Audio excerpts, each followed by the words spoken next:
kan hojjetame piroojeektiin daandii baaburaa Waldiyaa Haaraa sababa hanqina ibsaatiin hojii itti fufuuf danqamuunsaa beekamee jira. Bulchiinsi mootummaa naannoo Amaaraaf ministeeriin geejjibaa sochii piroojeektichaa daawwataniiru. Hedduun abdataa akka turan piroojeektii kiiloomeetira 392 ga'u kun dhibbarraa harki 77 xumuramuus hanqina humna ibsaa rakkoo itti ta'eeraa jechuudhaan hojii geggeessaan piroojeektichaa injiinar Abdul Kariim Mahammad ibsaniiru jedha Masfin Arraagee Daseerraa. Muummichi ministeeraa Iraaq Abdul Mahadiin hiriira mormii lubbuu galaafate kan torbanneef geggeeffamaa tureen booda taayitaa akka gadhiisan paarlaamaatti himan. Abdul Mahadiin kana kalabsan jimaata har'aa erga hoogganaan amantii Iraaq gameessi hooggana biyyattii keessatti jijjiiramni akka dhufu gaafatanii booda onkololeessa tokko erga hiriira farra mootummaa ka'ee namoonni 400 ol du'anii booda haalli gamasii hammaatee jira. Waamichi hoogganaa amantii sanaaf deebii kennuuf jecha xalayaa ittaanaa randeebiyaa xalayaa ittiin aangoo gadhiisan paarlaamaaf nan dhiyeessaa garuu yoom akka ta'e hin dubbatin hafan. Humnoonni nagaa eegumsaa Iraaq hiriirtota mormii kanneen meeshaa of harkaan qabaannetti dhukaasuudhaan yoo xiqqaate namoota 400 galaafataniiru. Magaalaa Nasriyaa gama kibbaa keessatti illee humnootiin nagaa eegsisan dhukaasuudhaan yoo xiqqaate namoota 25 ajjeesanii 200 ol madeessanii jiran. Amnesty International hokkara san balaaleffatee jira. Haleellaa haalbeedhaan geggeessameen nama tokko irratti erga ajjeechaan raawwatamee booda poolisiin London nama tokko dhukaasuun ajjeese. Ibsa har'a kenneen poolisiin akka jedhetti kun kan raawwatame shororkeessummaatti hidhata waan qabuuf jechuudhaan of eeggannoodhaan dubbatee jira. Tajaajilli ambulaansii illee balaa sana suukanneessaadha ittiin jedheera.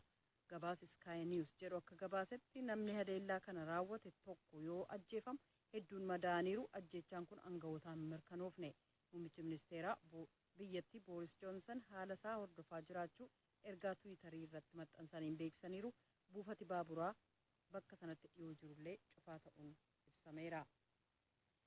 Jijjiirama qilleensaa jiru ilaalchisee mormii dhageessisuuf jecha mormitoonni dhibbaan lakkaa'aman daandilee Sidnii Awustiraaliyaa irratti ba'uudhaan mormii haaraa dhageessisaa jiran.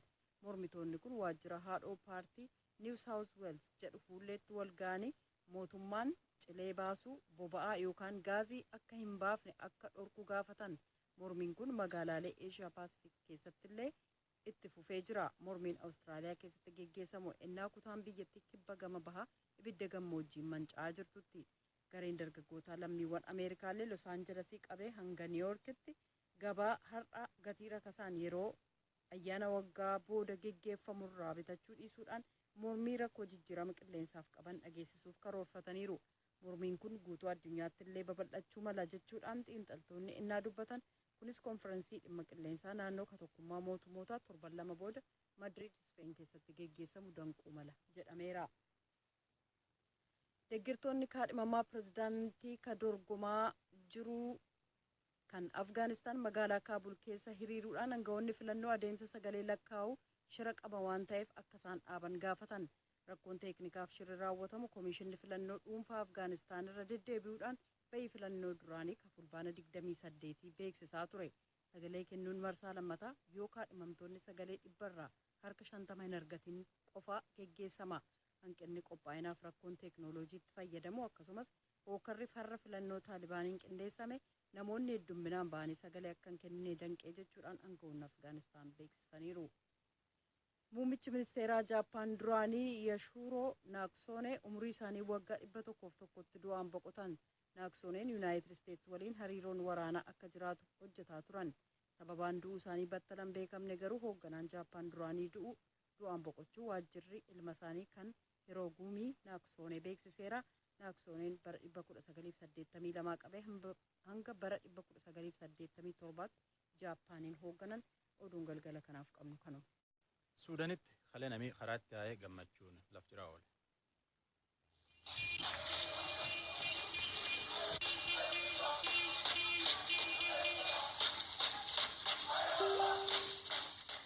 Mootummaa muummeen ministeera Suudaan Abdallaa Hamdookitti paartii pirezidaantiin biyyi suni kaduri Omar al-Bashir diigiti qofaa miti seeri jarii biyyaan bulchaa baay'illee naqe. Ministeerri baqaa Suudaan, ministeerri haqaa Suudaan Naasir Eldeen Abdallaa Barii warra seera haaraa kana mana mareetti keessa tokko. Seera haaraa kana waraan Suudaaniif itti gaafatamtoota warra hiriira baay'eetti mallatteessee jira. هذا القانون يتميز بأنه يلغي بصورة مباشرة حزب المؤتمر. أكن نجرتي سير خنا ناشنال كونغرس بارتي أكوف باسن بارتين تون تبي بولشاباتجو سير خنا هوري بارتين تون بانكي عبد الله فوداني منستر مالكاتي في قرارات فنان جنجل شنيف تون نمو نم هدو جمتشيف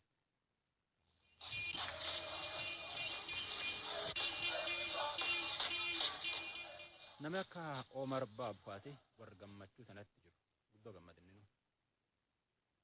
أكيد نحن كسودانيين اليوم ده أسعد يوم في حياتنا إنه نحن أخيرا خلصنا من المنظومة اللي كانت أكو مرجلتي موتما جن صدومج على بيساني والشباي وجي الرابوساني سير بيتي بلتون باسول لاني جمتشو قدو بارتي دي يقول لين جمتشو قدو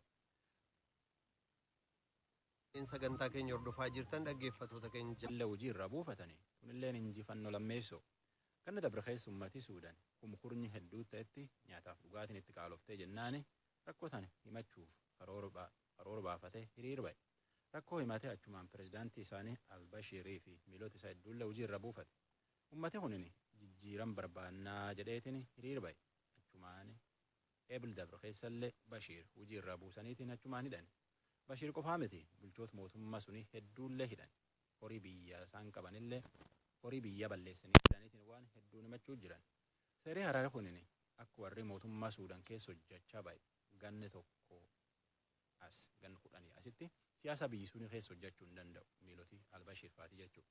Paartii ganni soddomaa biyyattan bulchaa baate jechuun NCP jechuun barhum tokkoof 998 keessa yayyaban barattoota milishoota islaamummaa dame muslim brotherhood jedhan faati yayyaban. Xiinxalaan siyaasaa akka Alfattaa Muhammad faati jijjiiramee ammaa kunini Suudaan barjaba kanatti dhufuuni waan gammachuu guddoon argannee jedha. Murtiin tun ammoo NCP diiguu malee hin taatu jenne irraa waliigallee jedha. Mootummaa paartii NCP paartii Omar al-Bashir Khadurifaa jechuun diigittuun bulchoota paartii tana keessa hojjetan akka isaan mootummaa hin qabnetti warra mootummaa hin qabnetti horii keenya nurraa guurratee jedhee. Naannoo Oromiyaa bakkeewwan adda addaatti ajjeechaan raawwatamaa jiru qaama tokkichaanii jedhe biiroon bulchiinsaaf nageenya Oromiyaa. Aanaan biirichaa Konoreel Abbabaa Garasuu raadiyoo sagalee Ameerikaatti akka himanitti naannoo Oromiyaa keessatti qondaaltota mootummaaf lammiilee nagaa irratti ajjeechaaf dararamni gaggeeffamaa jira jedhan. Hooggantoota irratti xiyyeeffatanii ajjeesan kun shiftoota warra caakkaa keessa deemanii afaan qawweetiin Oromoo bilisoomsina malee jedhanii karaa nageenyaatiin waamamanii qabsoo karaa nagaatiin fi karaa nagaatiin qabanii gaafatanii qabsaa'uun otoo danda'amu. karaa qaxxaamuraatiin nuti qaban malee kan jedhuudhaan fi warra kaleessa uummata keenya dararaatun harcaatota kaleessaatiif naftanyoota warra akkasii wajjin wal ta'uudhaan bakka adda addaa godina keenya keessatti qawweedhaan nama rukutuu nama ajjeesu. Egaa ati sila hooggantoota jette malee uummata keenya ajjeesaa oolu malee uummata nagaa uummata fayyaalessa mana hagutanii caakkaa keessatti fannisanii ajjeesanii gatuu ibiddaan guggubuu laastikii irratti cobsiisuu haadha manaa fudhachuu dhirsaa hidhanii haadha manaa biratti gudeeduun jaartii waggaa 75 gudeedanii ajjeesuun kan qabatamaadhaan argine hojii lixaatti. Akka Konoreel Abbabaan jedhanitti qaamni hidhatee Oromiyaa keessa socho'aa jiru garee adda addaa waliin ta'uudhaan yeroo yerootti lubbuun namaa badaa jira. Kanaaf olaantummaa seeraa kabachiisuudhaaf mootummaan hojjechaa jira jedhan. Mazmurni kun uummata keenya ajjeesanii kaleessa uummanni keenya murnoota adda addaatiin ajjeefamaa dararamaa ture ammas nama keenyaatiin ajjeefamuu qabu. Egaa humni kun kana dhiisee karaa nagaatiin galee qabsaa'uu qaba. Yeroo adda addaa abbaa gadaatiin kadhatamee jira. Jaarsi biyyaatiin kadhatamee jira. Egaa amma sadarkaa uummata keenyatti roorrisuuti kanaaf tarkaanfii fudhachaa jira. Egaa nama rukutanii ajjeesamte seera jalaa hin ba'anii itti gaafatamuu jalaa hin ba'anii. Kanaaf uummanni keenya noota nageenyaa wajjiniin wal ta'ee qindoominaan hojjechuu fi qe'ee isaa eeggachuu murna kana of keessaa baasuu qaba jechuudha. Akka naannoo Oromiyaatti Oromiyaa lixaa qofaatti baatiiwwan 3 darbanitti qondaaltonni mootummaa 8 ajjeefamaniiru. Qaamoleen ajjeechaa kana raawwatan seeratti dhiyaachaa jiru jedhan Konoreel Abbabaan.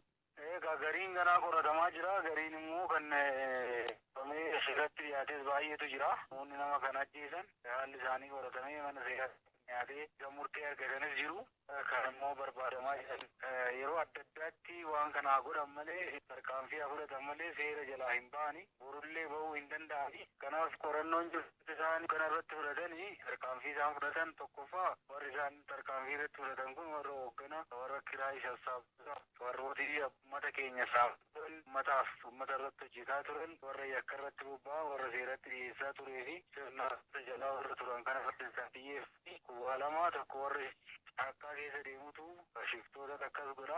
Gariin immoo shiftoonni kun sassaabdota kanaan bitamaniitu tarkaanfii akkasii fudhatu. Kun yeroo adda addaatti qoratamee shakkamtoonni to'annaa jala oolanii kan qoratamaa jiru ta'uu isaati. Yeroo adda addaatti tarkaanfii fudhatame kun gariin seeratti dhiyaatee jira, gariin immoo seeratti dhiyaachaa jira. Ajjeechaaf dararama uummatarra qaqqabaa jiru hambisuudhaaf mootummaan tarkaanfii ni fudhataa jechuun Koloneel Abbabaan hawaasni tumsa taasisuu qaba yakkamtoota seeratti dhiyeessuuf jedhan. Jeen Maabsaa du'uuf gara mooraa kanaa dhufte umriin ishee waggaa 9 ture. Yeroo haadha ishee dhukkuba eedsiin dhukkubsattu biraa adda baate gara waaltaa Johannesburg jiruutti fidamte. Bara 1987 hanga 2003 waaltaa kana keessatti torbanitti ijoollee 9tu du'a. Maabsaan warra du'an kana keessaa tokko akka ta'uu maltu beekti turte. I was very sick to such an extent that, the only thing that could give me peace was to die. Baay'ee dhukkubsadheen ture waan boqonnaa naa kennu tokkittiin du'a qofa hanga natti fakkaatutti. Yeroo umriin koo 14 guutu waan na mudate natti himuu jalqaban. Dhukkuba kana waliin dhalatte, kana fudhachuu qabda, kana waliinis jiraachuu qabda naan jedhan jette. Har'a umriin ishee 22 wal'aansa argattee fayyaan ishee deebi'aa jira. Bara 2003 jalqabee eedsii waliin walqabatee mucaa tokko qofaatu achi keessatti du'e. Waaltaa namoota lubbuun hafuuf abdiin qabne keessa tursan kana keessatti amma lafa abdiin irraa maddu ta'eera. Garuu UNICEF akka waggaa kana gabaasetti ijoolleen guyyaa guyyaatti hanga 320tu eedsiin addunyaa irratti dhumaa jira. Kun akka yaaddessaadha. Sababiinsaas wal'aansi barbaachisu dafee jalqabuu dandeenyaan vaayirasii HIV waliin kanneen jiraatan umrii dheereffatanii akka fayyaan jiraachuu danda'antu jira jedhan Chaaween. Children are falling behind the treatment drive globally. Addunyaa irratti ijoolleen wal'aansa fayyaa argatan lakkoofsaan gadi bu'aa jiran. Har'a ijoollee 100 keessaa harka 54 ta'an wal'aansa argataa jiru. Kanneen du'an umrii kana keessatti lakkoofsi isaanii guddaadha. Garuu wal'aansi ga'eessotaaf kennamu keessatti tajaajila kenninu jijjiiruu qabnaa jedhaniiru. Ga'eessota wal'aansa argatan kamiyyuu waa'ee ijoollee isaanii gaafannee beennaayi jechuudhaan gaafatan. Kun waan dawaa caaluu ka jedhan Maadisolaan Johannesburg keessatti namoota alfii jaarmeeyichi eegumsa fayyaa waa'ee HIV fi AIDS irratti hojjetu waliin hojjetaa jiran. Bara keessa jirru 2019 keessayyuu waa'ee dhukkuba dadammaqiinsaa yookiin barnootaa kennuu irratti rakkoon